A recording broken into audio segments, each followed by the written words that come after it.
The night was cold and silent, the kind of silence that presses in on you, broken only by the distant hum of generators and the crunch of boots on frozen ground. The air was thick with anticipation, as if the darkness itself was holding its breath. Suddenly, the world was jolted awake. Headlines blazed across screens. Explosions had rocked a top-secret Russian missile base, shattering the illusion of security that had cloaked the facility for years. Ukraine claimed responsibility for a daring strike on a high-value target, Russia's $100 million missile fortress, now engulfed in flames.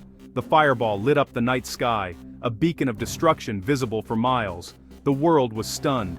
Newsrooms buzzed with disbelief, and world leaders watched in shock.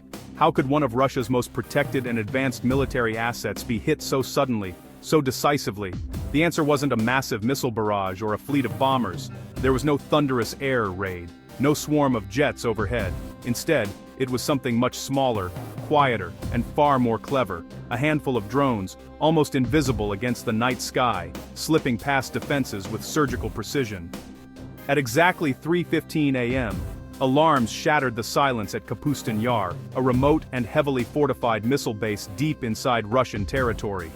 Sirens wailed, red lights flashed, and soldiers scrambled from their bunks, confusion etched on their faces. Through the chaos, they saw the unthinkable, a massive S-400 Triumph missile launcher, the pride of Russian air defense, was engulfed in flames, its sophisticated systems powerless against the attack. The fire lit up the foggy landscape, casting eerie shadows over twisted metal and plumes of thick black smoke. The acrid smell of burning electronics and fuel filled the air, a stark reminder of the devastation. This was no ordinary piece of hardware. It was a fortress on wheels, a symbol of Russian military might, now reduced to a burning wreck. Its destruction sent shockwaves through military circles worldwide. Chaos reigned. Soldiers ran in every direction, shouting orders and searching for answers. No one understood what had happened or how their defenses had failed so completely. The base's radar and electronic warfare systems, designed to detect and destroy any threat, had failed to register even a blip. It was as if the attack had come from nowhere. It was as if a ghost had slipped through their defenses and vanished without a trace, leaving only destruction in its wake. All the soldiers could do was watch, their faces illuminated by the flickering flames, as their most advanced weapon was consumed by fire. The sense of helplessness was overwhelming. But this was no accident, no random act of sabotage. It was the result of meticulous planning, precise execution, and a new kind of warfare. Hundreds of kilometers away, in a dimly lit room in Ukraine, a small team of drone operators watched a grainy video feed. Their eyes were glued to the screens, tracking every movement, every explosion. They had just pulled off weeks of careful planning and a few minutes of heart-pounding action. Their hands trembled with adrenaline as they realized the magnitude of what they had achieved. With a handful of cheap, modified drones, machines built in workshops and garages, they had erased a Russian fortress from the battlefield. The cost was minimal, but the impact was enormous. The entire attack lasted just 47 seconds. In less than a minute, the balance of power on the battlefield had shifted. This was a new kind of warfare, one where technology, ingenuity, and daring could topple giants. The rules had changed, and nothing would ever be the same. The hunt had begun. Kapustin Yar, often called Russia's Roswell, shrouded in secrecy and speculation for decades. Since the 1940s, this legendary test range has been the birthplace of countless Soviet and Russian military innovations, from rockets to advanced air defense systems. Its very existence was once a closely guarded secret, fueling rumors and conspiracy theories across the globe. On this particular night, routine maintenance was underway on an S-400 missile battery, one of the most advanced air defense systems in the world. The S-400 system is a complex network of vehicles, radars, and launchers, each loaded with long-range missiles capable of tracking and engaging multiple targets simultaneously. To keep the system at peak readiness, diagnostics were required, forcing crews to temporarily lower some of the defenses, a calculated but necessary vulnerability in an otherwise impenetrable shield. Technicians moved confidently between vehicles, trusting in the layered security provided by Pantsir S-1 systems and advanced electronic warfare shields that blanketed the base. The S-400 was advertised as nearly invincible, a technological marvel able to track and destroy anything that entered its airspace, from stealth aircraft to ballistic missiles. The idea that a small, almost toy-like drone could pose any threat to such a fortress was, to the crew, simply laughable, an impossibility in their eyes. The base operated with calm authority, its routines hidden beneath layers of technology, and the literal fog that often blanketed the steppe, giving an added sense of invulnerability. But beneath this surface calm, the sense of safety was, in truth, an illusion, one that could be shattered in an instant.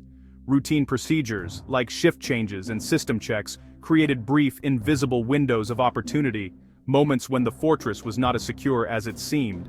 In those fleeting moments, the fortress unknowingly lowered its drawbridge, inviting the possibility of the unexpected. The attack was no fluke. This was not a lucky shot in the dark or a random act of aggression. Instead, it was the result of weeks, if not months, of painstaking intelligence work by Ukraine's GUR, the country's military intelligence agency.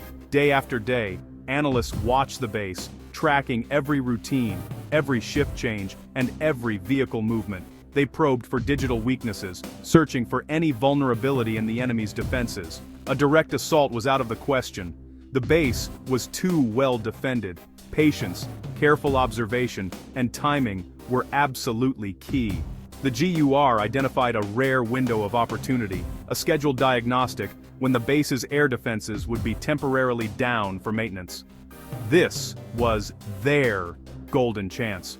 They learned the exact timing of this diagnostic and waited for the perfect weather conditions. Fog would provide natural cover, masking their approach from prying eyes and surveillance cameras. Everything had to align perfectly. The weather, the schedule, and the readiness of the strike team. When the moment came, it was the culmination of relentless preparation. The mission was precise and surgical.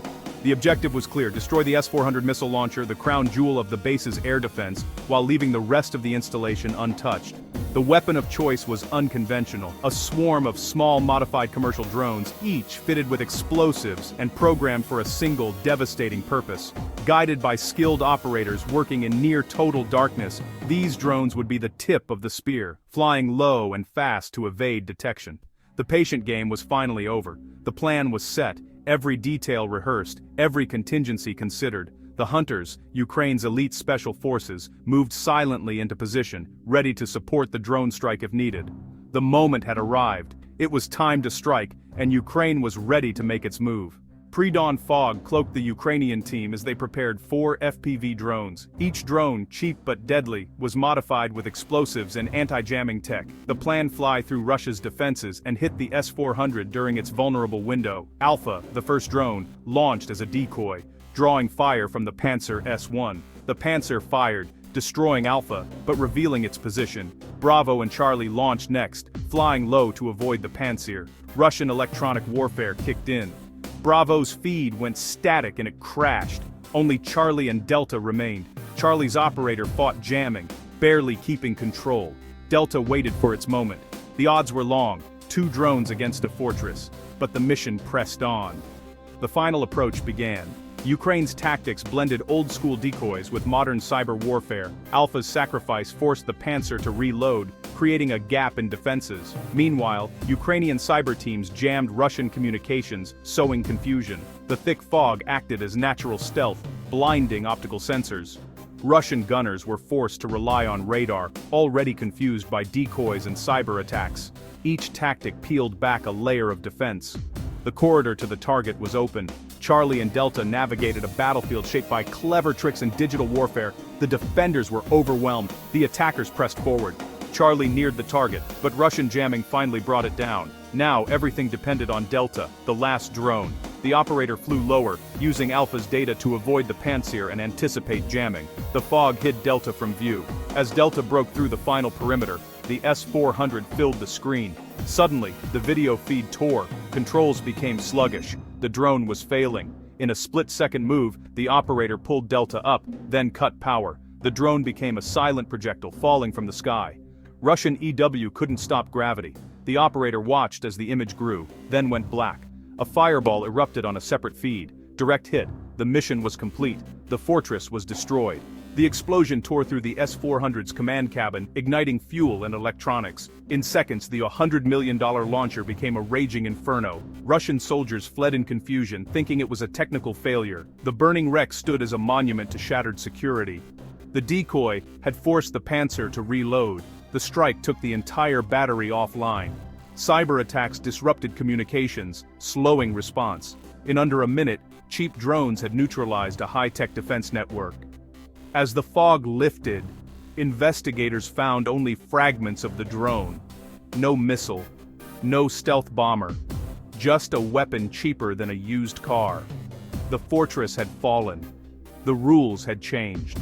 The loss of a single S-400 sent shockwaves through Russia's military. This wasn't just equipment, it was a strategic blow, exposing vulnerabilities. Every S-400 and S-300 battery was now a potential target. Russia had to redeploy defenses, thinning protection elsewhere. The psychological impact was huge. The myth of invincibility shattered. The world saw that expensive systems could fall to cheap drones. Russian planners scrambled, forced to guard their best assets from new threats.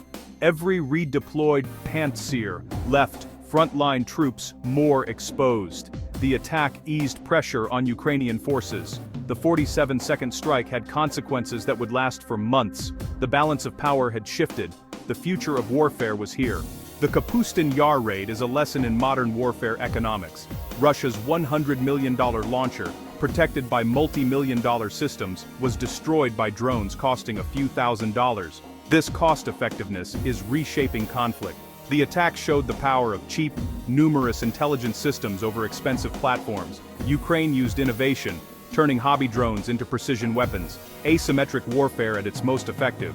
The key: adapt faster than your enemy. The contest is now about ideas, not just hardware. The strike was a preview of future wars, where innovation, not budget, wins. The rules of war have changed forever.